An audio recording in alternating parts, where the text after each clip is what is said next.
أعزائي المشاهدين، اليوم من داخل مستشفى الشاطبي الجامعي في مبادرة عظيمة ينظمها حزب مستقبل وطن مع أعضاء مجلسي النواب والشيوخ، مبادرة كلنا إيد واحدة. النهاردة اجتمعوا السادة النواب ليرسموا البهجة على وجوه الأطفال. ابقوا معنا. يسألونا مين احنا اللي جمعنا أملنا، وطننا دايما على بالنا، احنا مستقبل وطن، حلمنا فكرنا عملنا، ونجحنا دي بداية كفاحنا، ولسه في كتير قدامنا، احنا مستقبل وطن. عظيم سلام لمصر وأرضها، عظيم سلام للي بيحبها، عظيم سلام للي بيعيش لها، واللي بيموت لها، واللي بيتعب ويشقى وهمه مستقبل وطن. عظيم سلام لمصر وأرضها، عظيم سلام للي بيحبها،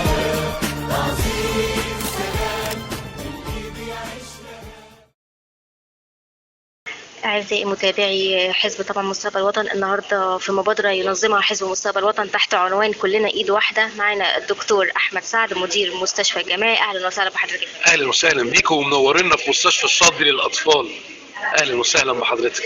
احنا عايزين كده نعرف من حضرتك النهارده طبعا خلال الزيارة التي بننظمها، والأطفال إيه احتياجاتهم وإيه بيمثل لهم لما حد مثلا بيجي بيزورهم، والفرحة اللي هم بيكونوا فيها.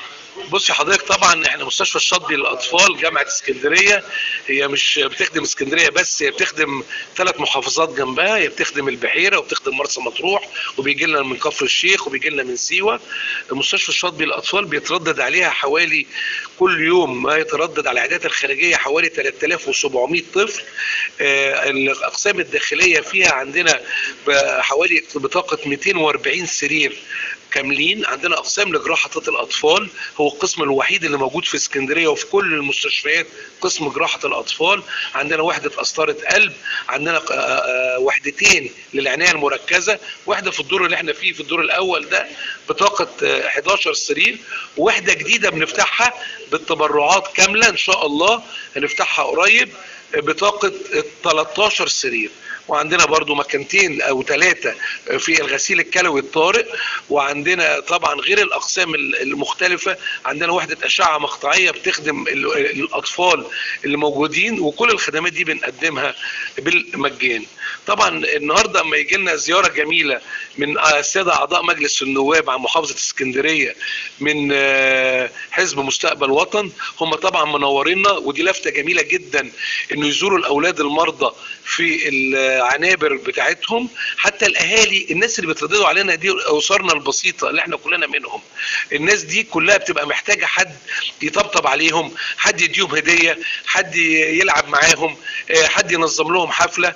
فدي لفته كريمه جدا من حزب جميل، واعضاء كلهم ما شاء الله قمم وقامات في محافظه اسكندريه. هم منورينا النهارده، وان شاء الله تبقى زياره ناجحه ونطلع مع بعض نزور كل عنابر المستشفى وتشرفونا دايما. شكرا. دكتور احمد.